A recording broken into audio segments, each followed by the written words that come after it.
Um, I just watched this video and I was left very, very emotional and speechless at the same time. Just take your time to watch this video.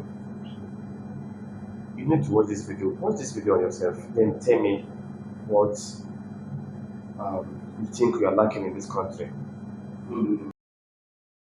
To put this so let me tell you one few things. Coincidentally, I was in the same university with Peter B in University of Nigeria and Soka. Listen, when he was reading statistics, when he was reading philosophy, I was reading statistics. Wait, sir. Sorry, please. Sir. Yes. So you're a super lion. Yeah, hold on, no, let me finish. I didn't finish in Soka, but I was there in Zik Hall. A2 was my room. Zik Hall A2, that was my room. Myself and Emefele, the former governor of CBN, we were roommates. The same time, P2B was a student in UNN. Now, in my second year, I got a scholarship, which I fought for when I was in high school. That was when Nigeria was good. I got the Commonwealth scholarship to continue my statistics degree program. And then they said all the six of us who got it must do it in National Bureau of Statistics at University of Ibadan. That's why I transferred to UI. Wow. And I finished in UI. Now, after my degree program in the university, I lectured as Yabatek as a lecturer. Then I realized that the salary of lecturers was very, very poor.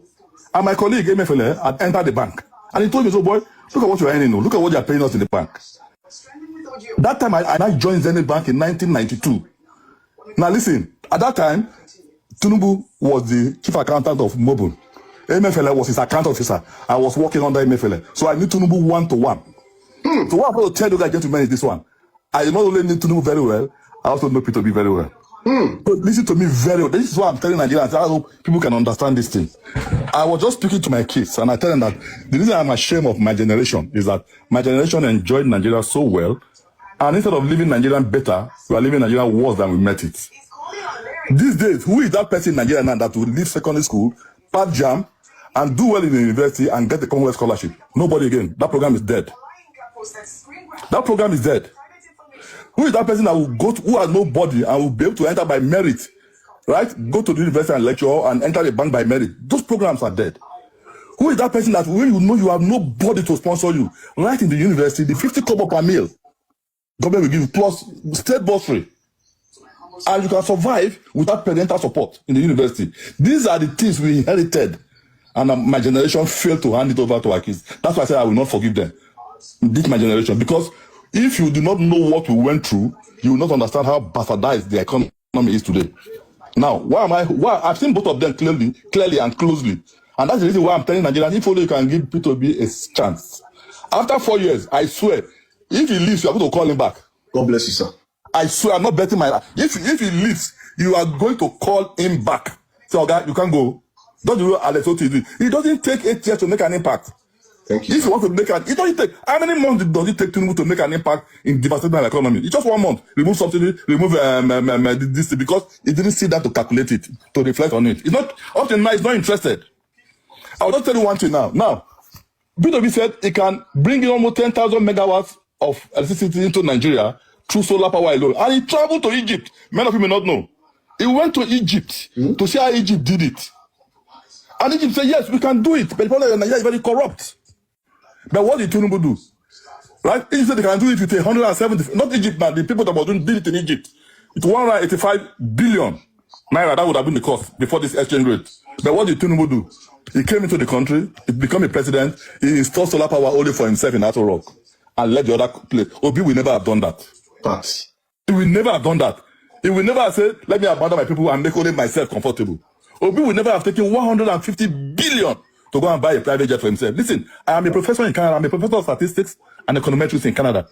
Listen to me. 15 private jets you have in the presidential fleet.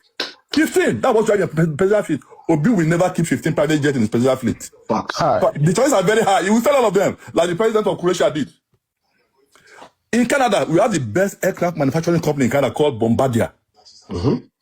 My prime minister in Canada does not have a private jet. If he's traveling, they will take one of the jets and put a label, Prime Minister of Canada. When he comes back, that jet goes back to the Air Canada fleet. We, who cannot make a bicycle spoke or a tire, we have 15 in the presidential fleet. And if you go to Bombardier, Nigeria is the third highest patronizers of private jet in the world. Nigeria is the third. 1, 2, 3. And they are wondering, and you guys say you are poor. You guys say you are poor. You are the third, 1, 2, 3 of people who own private jets. That is the problem we have. So we need somebody who will come in and tidy up the economy well and redirect our perception of life and make things easy. Gentlemen, it is possible. A man who is prudent, a man who loves the country and not after his own personal wealth at all costs can turn this country around. You don't have to be a mathematician or a genius. But just be honest and sincere, because that is the problem our Nigerian leaders are having today. After my generation enjoyed these good things, you know what they did?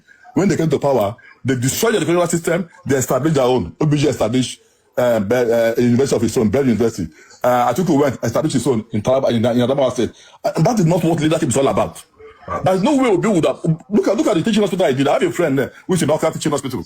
How he built it from scratch to the end. See what he did in the School of Nursing. Not only in Anambra, up to today. He's still funding School of Nursing all over the country. If you've noticed it, he's still funding School of Nursing from his private purse all over the country. We are saying that we are going to a level where we have to tell ourselves the truth. I keep saying, if today Tinubu sees me, let me tell you, all of you who are Tinubu supporters, if Tinubu sees me today, he will choose me before any of you. What? Because of our relationship in those days, 93 to 97. Before we lost contact. And 2001, I flew down to Nigeria. I flew down to Canada. I didn't come down because of bad economy. I came to give my children a second opportunity, but I didn't know Nigeria economy would become as bad as this. So I thank God I brought them there. By now, ladies and gentlemen, look at me with my gray hair. I should be in Nigeria now. He said I'm teaching now at the University of Toronto. And Toronto State, but when I'm teaching them advanced statistics, I would have been happy to be teaching it in Unilag or even in Yabatech. Rather than teaching it here. It's so painful. And we see people keep supporting this man. This man is not ready to help you turn this country around. Today, Canada is saying that we are willing to come and help Nigeria fix the electricity. Manitoba province came to Canada, came here to come and help came to Nigeria to come and fix Nigeria electricity. And bribery was all what they were asking for. They said, no, what is bribery? We said we want to come and help you. You have only 4,000 megawatts, which is not enough of what McMaster University uses every year.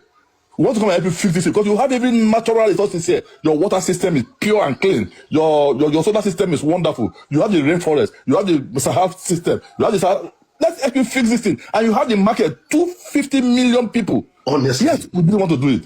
US is willing to do that. Germany is willing to do that. If only we can get somebody who is honest at the top there. Say, gentlemen, okay, I'm tired. I want to do it. Look at what happened the last time. You know, when he borrow money, Nigerians in US and Canada walked to the IMF office in US and said, look, stop borrowing this man money. Stop loading this man money. Stop loading this man money. IMF was so ashamed. Say, look, this guy is not using this money to develop the contract he told you. Look at this. He's loading his friends. Shaguri, for instance, he took 8 of his top projects. It's in the hand of one man, Shaguri, who is not in Nigeria. 8 of your major projects. He had borrowed 48 billion so far. 8 of the major projects, which is 41 billion. It's in the hand of one man, Shaguri. My God. If that man want to finish Nigeria today, it's very easy for him. But why did he do it so? He had his reasons. He's not a fool. Don't ever make that mistake. Tinubu is a very intelligent man. Don't matter, even if he say blah blah, he's a very intelligent. You know exactly what he's doing. So what I'm only begging now, especially when I say this young Nigerians, you don't know what you missed when Nigeria was good. I don't know, especially if you are below 40, 45. I don't know anything what you miss. If you know, you would have stoned him out of office by now. If you know how beautiful this country was. In UCH Ibadan there, Saudi Arabia, their king was coming for treatment in UCH Ibadan. Saudi Arabia king was coming to UCH for treatment. I was in my final year, 1984, 85, in my final year, BS statistics. I've not finished my final exam. When 3 of us apply, we are making about first class, apply for a PhD in Cambridge. We are given admission. Go and do it now. Nobody will give you admission. We are in our final year. Sir, please, sir, please. So I can go on and on. It's so painful. Sir, please. I want. Please, can you be a special guest for me tomorrow, please? Why not? Tomorrow is Tuesday, Wednesday. Yes, I can be. Please. But I just want our young Nigerians to. Do you know why I asked? Do you know why I said this? Yeah. I'm going to cut off this particular submission you have today and amplify it, and I will bring in, by the grace of God, tomorrow. We will. All of us here will bring in thousands of Nigerians here. Yes, the reason I'm driving is I want to make sure that young Nigerians know what they've lost. I am. Let me say I'm privileged because you know what? When I was schooling in primary school, let me shock you. In Lagos in the 60s and 70s. Listen, primary school. I was living in Ajegula. If you know Ajegula, you know Lagos a bit. I attended Apapa Baptist Primary School. Twice a week they give us No, it's bigger than this. They give us a tin of Lactogen milk, Lactogen power milk, powder milk, free of charge. They give us, we just drink them, we just eat and they go. Lactogen was what we were enjoying. Lactogen powder milk, free of charge. Milk, that big cup. Sir, so that we can grow what? So can you hear me, sir? Yeah? Can you hear me, sir? I want to ask you a question, please. At that point in time, was it pipe-borne water in Lagos? Yes. Oh my! I said, listen, Ajegule. If you know Mba Street, I'm not even Ajegule now. If in Mba Street, go to local government area, there's a public pipe-borne water. My parents live at 18 in Mba Street. We trek to go and fetch pipe-borne water and bring it back. In Surulere, there's a pipe-borne water. In Mba Street, Ajegule, the pipe-borne water. Don't talk of Ikoyi and VI, which I don't even go. If you go to Papa area, to do Papa. Go to Papa, that's where we go to sell bread for our parents. We cross from Papa, from Ajegule, through Marine Bridge, to Papa to sell bread. Papa was called European quarters in the 60s and 70s. My brother, Papa was as good as any settlement in Florida or Canada today. That time, when we carry bread on our head, go sell bread, fine butter bread, we finish selling before we go to school.